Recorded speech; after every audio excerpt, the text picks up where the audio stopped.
Welcome to my channel.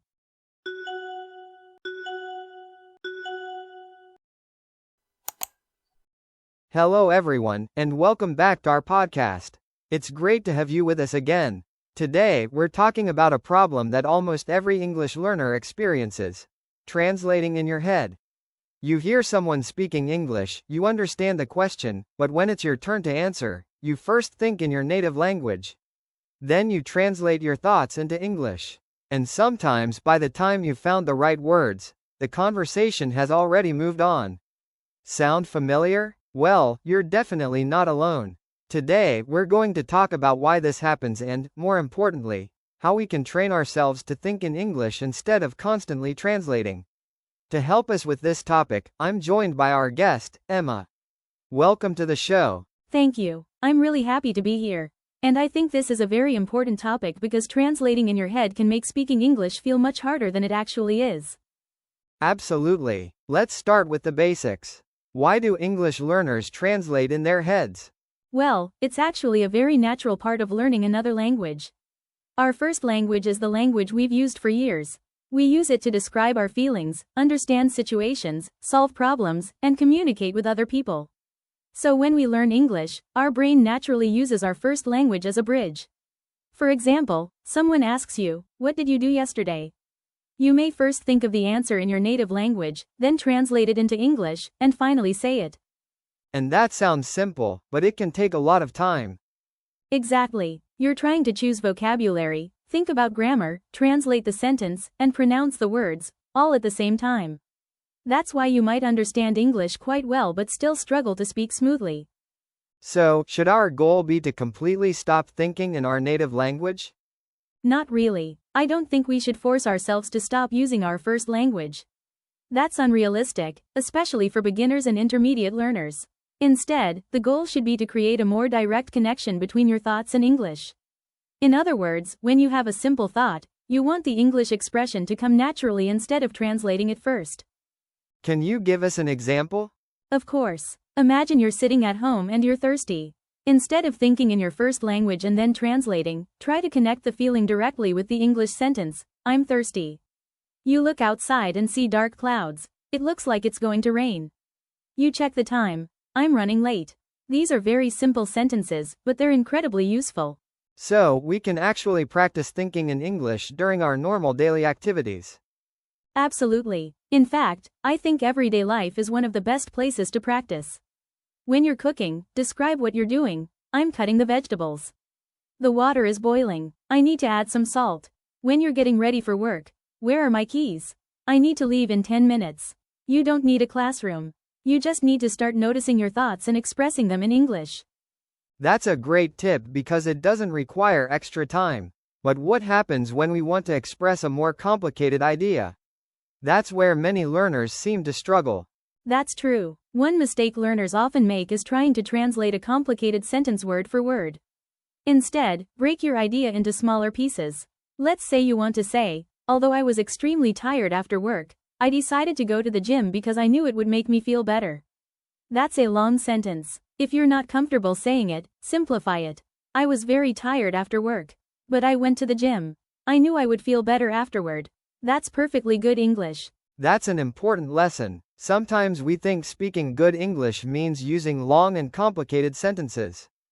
Exactly. But that's not true. When you're communicating, being clear is more important than sounding complicated. You don't need advanced vocabulary to express a good idea. In fact, using simple language confidently is often much more effective than using difficult words incorrectly. So, how can we make vocabulary more active? Let's talk about vocabulary. A lot of learners say, "I know so many English words, but when I speak, I can't remember them." Why does that happen? Because there's a difference between passive vocabulary and active vocabulary. Passive vocabulary consists of words you recognize when you hear or read them. Active vocabulary consists of words you can actually use when speaking or writing. For example, you may recognize the word exhausted, but when you're tired, you always say, "I'm very tired." There's nothing wrong with that. It simply means exhausted hasn't become part of your active vocabulary yet.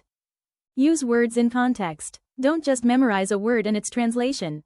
Learn phrases. For example, instead of learning only the word decision. Learn expressions like make a decision, a difficult decision. I've made my decision, or I haven't decided yet. When you learn phrases, you're giving your brain language patterns that are ready to use. That's very practical. Now, what if you're speaking and suddenly forget an important word? Don't panic, and don't immediately switch to your native language. Try explaining the word. Let's say you've forgotten the word umbrella. You could say, it's the thing you use when it's raining. The other person will probably understand. That's actually a very important communication skill. So, being fluent doesn't mean knowing every word. Exactly. Being fluent means you know how to keep the conversation going, even when you don't know the perfect word. You can explain, describe, give an example, or use a simpler word. That's what real communication looks like. I really like that. Let's give our listeners a simple routine they can start today. What would you recommend? I'd suggest 3 things. First, describe your surroundings. Look around and describe what you see in English. There's a laptop on the table. My phone is next to my notebook. Second, talk about your day. At the end of the day, tell yourself what happened. I woke up at 7. I had breakfast. I went to work. I had a busy morning. And third, ask yourself questions in English. What should I have for dinner? What do I need to do tomorrow? How am I feeling today? These small exercises help English become part of your everyday thinking. Should learners correct themselves every time they make a grammar mistake during these exercises? Not necessarily. If you're constantly stopping to correct yourself, you'll interrupt your flow. At first, focus on expressing your ideas. You can work on accuracy later. Remember, fluency and accuracy develop together, but they don't always develop at the same speed. That's an important point. So, how long does it take before someone starts thinking naturally in English? There's no exact answer. It depends on how much English you hear, how often you use it, and how consistently you practice. At first, you'll probably translate a lot. Then you'll notice that some simple expressions come to you automatically. After more practice, you'll be able to form longer thoughts directly in English. And eventually, you may catch yourself thinking in English without even trying. That's when you know you've made real progress. I love that. So, rather than trying to force ourselves to think in English immediately, we should gradually create more English moments throughout the day. Exactly. You don't need to change your entire life. Just add more English to the life you're already living. Listen to English while you're traveling. Describe things while you're cooking. Talk to yourself while you're getting ready. Write a few sentences before going to bed. The more English surrounds you, the more natural it becomes. Before we finish, Emma, what is the one thing you want our listeners to remember from today's episode? I'd say this: don't try to translate faster. Try to translate less. Start with simple thoughts. Don't worry about using complicated English. Don't be afraid of making mistakes. And don't wait until you're fluent before you start thinking in English. Thinking in English is part of how you become fluent. That's a perfect message to end on. Emma, thank you so much for joining us today. Thank you for having me. And to everyone learning English, remember that progress takes time. Be patient with yourself, keep practicing, and don't be afraid to make mistakes. And thank you to everyone listening. The next time you're making coffee, walking to work, cleaning your room, or planning your day, try something simple. Don't translate. Just think in English. At first, it might feel strange. You might make mistakes. You might only be able to form short sentences. That's okay. Every small thought you express in English is training your brain to become more comfortable with the language. Because the goal isn't to become a faster translator. The goal is to make English feel natural. Until next time, keep learning, keep practicing, and keep thinking in English. Goodbye, everyone. Goodbye, everyone. Keep practicing.